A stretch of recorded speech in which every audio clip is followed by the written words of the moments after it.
आजच्या दिवसभरातली सगळ्यात मोठी आणि महत्त्वाची बातमी ती म्हणजे सर्वोच्च न्यायालयाने सुप्रीम कोर्टाने निर्भया बलात्कार प्रकरणातील आरोपींना फाशीची शिक्षा कायम ठेवलेली आहे। सगळ्यात मोठा आणि महत्त्वाचा निर्णय आहे। खरं तर या घटनेनंतर संपूर्ण देश हादरून गेलेला होता। देशभरात आंदोलनं पाहायला मिळालेली होती आणि त्यानंतर आता आज 2012 साली ही घटना घडली आणि 5 वर्षांनंतर आज सर्वोच्च न्यायालयाने हा निकाल दिलेला आहे। अत्यंत महत्त्वाचा निकाल आहे। कशा पद्धतीने समाज या निकालाकडे बघतोय हे जाणून घेण्यासाठी आता आपल्याबरोबर आहेत सामाजिक कार्यकर्त्या मंगला खिवनसरा। मंगलाताई, या निर्णयाचं महत्त्व किती आहे असं तुम्हाला वाटतंय? माझ्या दृष्टीने अति महत्त्व आहे या निर्णयाचं। पहिली गोष्ट, माननीय न्यायालयाचं मी हार्दिक स्वागत करते त्यासाठी। फक्त हे स्वागत करत असताना दुःख पण आहे थोडंसं की घटना घडून 4 वर्ष 4 महिने झाले आणि निकाल तसा उशिरा लागलेला आहे, न्याय उशिरा मिळालेला आहे। आणि म्हणून ह्याच्यात 2-3 गोष्टी अशा आहेत की आता निकाल दिला, फाशी कायम ठेवली, माननीय फास्ट ट्रॅक कोर्टाने दिलं, हायकोर्टाने हाच निकाल कायम ठेवला आणि माननीय सुप्रीम कोर्टानेही त्याच निकालावर शिक्कामोर्तब केलं।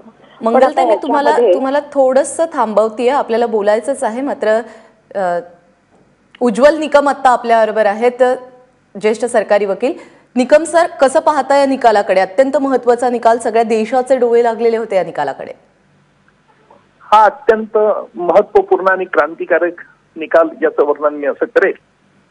परंतु त्याचबरोबर या फाशीच्या शिक्षेची अंमलबजावणी लवकरात लवकर होणं जरुरीचं आहे। कारण असं की काही विशिष्ट गुन्ह्यामध्ये, विशिष्ट परिस्थितीमध्ये जेव्हा एखादा गुन्हा अत्यंत अमानवीय आणि दुर्मिळातील दुर्मिळ असतो त्यावेळेला फाशीची शिक्षेची मागणी करण्यात येते। परंतु माझ्या अनुभवानंतर असं लक्षात आलं आहे की फाशीची शिक्षा सर्वोच्च न्यायालयाने कायम केल्यानंतर देखील त्या पुढचा जो प्रवास असतो, राष्ट्रपतीकडे दयेचा अर्ज आणि दयेच्या अर्जाच्या निकालाला उशीर आणि त्यानंतरही काही कारणामुळे फाशीच्या शिक्षेची अंमलबजावणी होत नाही, ही आपल्या देशातील मोठी शोकांतिका आहे। कारण असं आहे की फाशीच्या शिक्षेचा उद्देश फक्त त्या गुन्हेगाराला शिक्षा नाही, परंतु समाजामध्ये अशा प्रकारच्या अमानवी कृत्य कोणी करू नये याकरता एक स्ट्रॉंग मेसेज जाण्याकरता फाशीच्या शिक्षेची मागणी करण्यात येत होते। परंतु जर या शिक्षेची अंमलबजावणी उशिरा झाली तर फाशीच्या शिक्षेचा मूळ उद्देश हा सफल होत नाही आणि म्हणून यापुढची काळजी ही घ्यायला हवी की या शिक्षेची अंमलबजावणी त्वरित कशी होईल। अर्थात या खटल्याची सुनावणी लांबवण्याचा आरोपींनी अनेक वेगवेगळ्या प्रकारे प्रयत्न केला, कायदेशीररित्या त्यांना अधिकार आहे।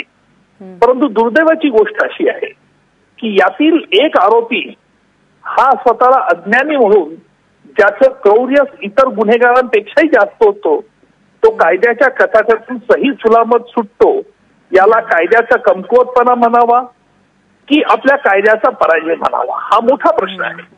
मला या निमित्ताने एक सांगावंसं वाटतं की जरी ज्युव्हेनाईल जस्टिस ऍक्ट आपल्या भारतात असला तरी आंतरराष्ट्रीय पातळीवरती देखील ह्या ज्युव्हेनाईलचं वय ठरवलं गेलेलं आहे आणि त्यामुळे भारताला एकट्याला कायद्याचे वय अज्ञानाचं कमी करता येत नाही।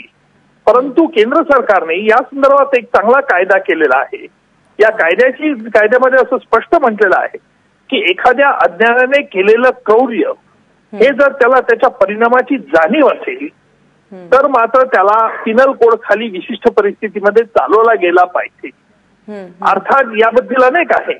मला साधारण भीती अशी आहे की जर परराष्ट्राने एखाद्या दहशतवादी जर अज्ञानी करून पाठवले तर मात्र मग त्यांना आपल्या कायद्याचा फास आवडू शकेल का? कारण कसाबने देखील अशा प्रकारचा पवित्रा घेतला होता, हे आपल्याला विसरता कामा नये।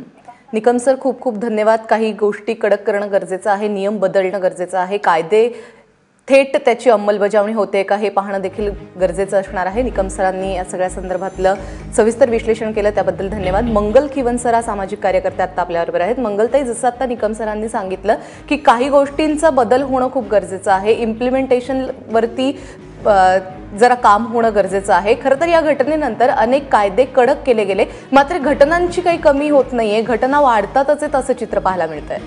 हो हो, एक तर ह्याच्यामध्ये 2-3 गोष्टी आहेत की आता जरी माननीय न्यायालयाने फाशीची शिक्षा कायम ठेवलेली असली तरी ती किती लवकरात लवकर फाशी दिली जाते आणि त्याची तीव्रता जी आहे सगळ्या देशामधल्या जनमानसामध्ये ते पण आपण बघितलं पाहिजे। आता त्यांना दया याचनेचा अर्ज करण्याचा आपल्याकडे जो काही अधिकार आहे, हक्क आहे, तर त्याची सुद्धा एक कालमर्यादा आता निकम साहेब म्हणाले तसं ठरवून घेतली गेली पाहिजेत. नाहीतर मग एवढा मोठा निकाल देऊन पुन्हा त्याच्यामध्ये जर आपण रेंगाळलो तर त्याची तीव्रता पण जाते आणि जनमानसाला पण पुन्हा एकदा त्याच्यामध्ये अन्याय झाल्यासारखं वाटतं.